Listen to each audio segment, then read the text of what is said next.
On the surface, South Korea is honestly one of the most remarkable countries anyone has ever seen, transforming from being poorer than most African nations to being one of the richest countries in the world in less than 50 years. All while, its northern neighbor has remained economically backward. In this story, which is often told in the media, South Korea can do no wrong. But, this doesn't really paint the full picture. Beneath the glittering skyscrapers and world-renowned brands, there's a darker side to South Korea's rapid rise, one that's, pushing the nation toward a dystopian reality. In 2020, South Korea witnessed 500 deaths from a strange new phenomenon. So strange, in fact, that it developed its own term, guroa, or death by overwork. At the heart of this toxic culture are a handful of powerful companies which, honestly, run the country's economy and its politicians. In fact, just one of these companies, Samsung, accounts for nearly 20% of Korea's entire economy. In a land controlled by the few and not the many, people are, switching off. For a country just to keep a stable population, every woman must have 2.1 children. In South Korea, this figure is only 0.7, 3 times less than the replacement rate. And in 2020, for the first time in the country's history, more people died than were born. The South Korean government, they're not new to coming up with solutions, from promoting actions like this on TV to even suggesting that girls should start school a year earlier to make them more appealing to men. It's just that, none of them seem to do anything to address the root cause. By blending the harshest aspects of capitalism with traditional Asian hierarchies, South Korea has created a society defined by relentless competition and materialism. This has left many people questioning whether this rapid rise was worth the cost, or if, maybe, it was just inevitable. To understand how modern-day South Korea became so broken, we first need to go back in history. The culture of stress and living under threat isn't new, and at the start of the 20th century, Korea was invaded by Japan and occupied under brutal colonial rule for 35 years. But after being liberated in 1945, it was only 5 short years until another conflict emerged, dividing the peninsula in two. Occupation during World War II and then the Korean War had left deep scars. South Korea was desperately poor and vulnerable to further attacks. Despite support from the United States, it became clear that the only path out of this dire situation was rapid economic growth. An educated, talented workforce, the government reasoned, would be able to rebuild the country and power its exports to the world. Under the leadership of Park Chung-hee, education became the cornerstone of South Korea's redevelopment plan. This intense focus on education tapped into a deep cultural drive for achievement, rooted in Confucian ideals of respect for elders, strict hierarchy, and an unwavering dedication to work. While this philosophy is common across East Asia, South Korea adopted it with a uniquely intense focus on academic success as the ultimate measure of personal worth. It's often said that the path to hell is paved with good intentions, and what began as a plan to rebuild the nation through education and hard work soon spiraled into an obsession, planting the seeds of the country's modern-day crisis. More and more people began attending universities, but before long, an anxious pressure around academic performance had bled into elementary, middle schools, and even kindergartens. In 2020, around 1/4 of all Korean students expressed symptoms of depression, and in the last 6 years alone, the number of 6 to 11-year-olds treated for depression has doubled. As education became the ultimate vehicle for social mobility in South Korea, families were driven to extraordinary lengths to secure an edge for their children. This obsession gave rise to hagwons, private academies where parents pour vast resources to ensure their children's success. Today, these academies form a $20 billion industry catering primarily to those who can afford the high fees. All this pressure builds up to the CSAT exams, grueling 8-hour-long tests that can determine a student's university place and entire future. While South Korea has prided itself on being a meritocracy, the sheer importance of these exams has created a system that is anything but. Many of the questions extend far beyond the curriculum taught in public schools, favoring students who have attended these elite hagwons. And for lower-income children, this essentially sets them up for failure before they've even begun. So, why all this pressure? Well, the ultimate goal for a Korean 18-year-old is to gain admission to one of South Korea's prestigious Sky universities, Seoul National, Korea, or Yonsei.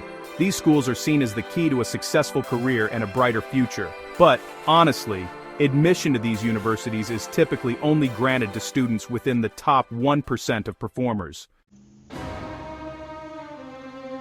But, in 2010, 46% of high government ranking officials and 50% of CEOs in the major financial industries were graduates of these universities. In many ways, these institutions are the be and end all of Korean society, serving as the final gatekeepers of opportunities. Even outside of these elite institutions, around 70% of Koreans go to university. This is the highest rate in the world, which you may think is a good thing, but it has actually created an interesting phenomenon. Despite so many educated people, Korea also has one of the highest rates of youth inactivity anywhere in the world. Essentially, Koreans are either going to university, or they are quietly giving up on life, or in many cases, both. Well over 500,000 young people are simply unwilling to seek employment, and 45% of these people who are inactive have a university degree. This phenomenon of people quietly checking out on life has become known as Korea's Sampo generation. This translates to the three sacrifice generation, the generation which must give up relationships, children and marriage in order to survive in the modern economy. You think that after enduring a relentless schedule from kindergarten through a top university, your future would finally open up. This was once the case in the decades following the Korean War. The ideals of hard work and diligence offered a path to owning a home, supporting a family and collectively rebuilding the nation. Sacrifice meant not just personal achievement, but also contributing to a shared goal, transforming a war-torn country into an economic success story. However, today, that sense of communal purpose has faded. A survey done in 2019 found that 90% of South Korean women and 82% of young men believe that people born into poverty can never compete with those born into wealth. Education is no longer the vehicle for upward mobility which it once was, and yet people still value it so much in developed countries. Going to university usually rewards for you with more pay, typically 40% more, while in the US, that could be even higher. But in South Korea this figure is just 20%. In fact, many students now find that their degrees have actually been a net loss, as they will never make back the cost of tuition. Unfortunately, as so many people have now gone to university, it isn't really that unique anymore. And in order to stand out more and more, education is required, creating what has been known as an education bubble. In a society obsessed with hard work, diligence meant eventually securing a home and raising a family, but now it barely covers the rent, that is, if you're lucky. However, in South Korea's capital, Seoul, this effect is extreme. Over half of South Korea live in the capital. And this is also home to the infamous Sky universities, the pinnacle of society, since everyone who wants to do well tries to go to one of these universities, and most people who employ those graduates, it also set up in the same town. The gradual buildup of people and some really restrictive regulations which prevent large-scale property development has made the housing market of bidding wall, which is usually won by the elite in society, an unintended consequence. The concentrating economic opportunities in a few expensive urban centers like Seoul is leading to the biggest problem facing Korea. Nobody is having kids anymore in rural areas.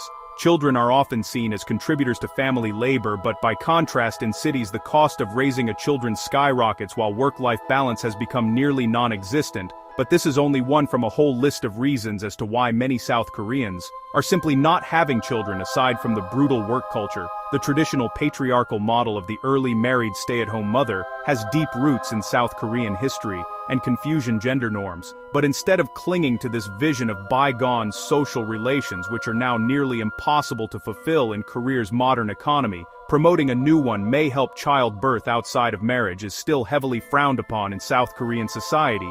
Yet the bar to marriage remains very high. This is because it is often associated with wealth, notably for buying a house. This creates a catch-22, whereby people envisage marriage only if they can afford a house. but affording a house is more challenging for unmarried people than married people. Many Koreans are now uninterested in marriage, but still want to have children, yet suffering the condemnation of having a child out of wedlock likely discourages them in 2022. Only 2% of births in South Korea occurred outside of marriage. The OECD average is around 40%, and rises to rates like 60% in some countries like France. Giving legal recognition to non-married families would also help. And reducing social stigma around this area is one of the many levers the South Korean government can pull to fix the crisis, is but one which they seem reluctant to do. What is adding to this problem and making people less optimistic about life is South Korea's job market, more specifically, the sheer domination of the entire economy by a literal handful of corporations. During South Korea's rapid industrialization, a few companies in particular came to dominate Korea's export success and enter their economy. These are of course Korea's infamous chaebols companies like Samsung, Hyundai and LG, which place members of the founding family in ownership of management positions. The top 5 taken together represent nearly 2/3 of the entire Korean stock market's value. But despite such dominance, employment in these companies only works out to around 12% of jobs in the market. The amount of money controlled by these companies has meant that employment in chaebols has become synonymous with stability, prestige and financial security. These family-owned corporate giants offer salaries and benefits that outshine most alternatives, granting them an almost magnetic pull on job seekers. In fact, Samsung alone is estimated to account for around 20% of South Korea's GDP, owning subsidiaries across almost all aspects of Korean life. This kind of corporate dominance is not normal. In the United States, the largest company, Walmart, accounts for around 2% of GDP, but aside from being absolutely terrible for smaller businesses, this dominant structure has bred a further wave of rigid hierarchy and toxic corporate culture. Korea's terrible work environment is well renowned for being one of the worst in the world, and has consistently been the worst place to work as a woman in the OECD for the last 12 years.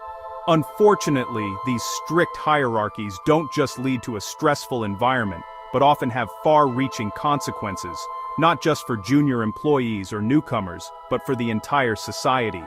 This was made famous in Malcolm Gladwell's book Outliers, which follows the case of the 1997 Korean air crash in Guam. In this case, hierarchical structure prevented a junior pilot from reporting a critical error to a superior, contributing to the deaths of over 200 passengers and crew. But unfortunately, as Korea's economy developed, this hierarchy extended itself across society, where these chaebols were placed at the top of Korean society and devoid of any real accountability. Particularly when it came to their relationship with the government. Historically, the chaebols have been seen as pillars of the nation's post-war economic success, and for decades South Korean leaders have equated their achievements with national prosperity, essentially creating a relationship in which any criticism of these companies was akin to being unpatriotic. Politicians often rely on them for campaign financing and promote their successes as national triumphs, while Charles lobby for favorable legislation and public policies. This cozy relationship, however, has become increasingly problematic for the country, not just in the waves of the scandals from the Sioux Ferry disaster, where over 300 lives were lost due to illegal modifications and lax safety oversight, to Samsung's bribery scandal, which, or millions exchanged for political favors, and led to the impeachment of a president, but for actually slowly crippling Korea's economy. Structural rigidities in its labor and product markets have hampered productivity and innovation. Excessive regulations, entry barriers for startups, and the dominance of conglomerates shield large firms from competition, while stifling entrepreneurship at the same time. Rigid labor laws, such as the seniority-based pay and strong protections for regular workers, make it difficult for companies to adapt to technological changes and new opportunities. Ultimately, South Korea's struggles with low productivity and inequality stem from a combination of hierarchical cultural norms, sustained IIC corruption, and structural inefficiencies. Addressing these issues requires not only breaking the entrenched ties between government and chaebols, but also fostering a more flexible, competitive, and innovative economic environment.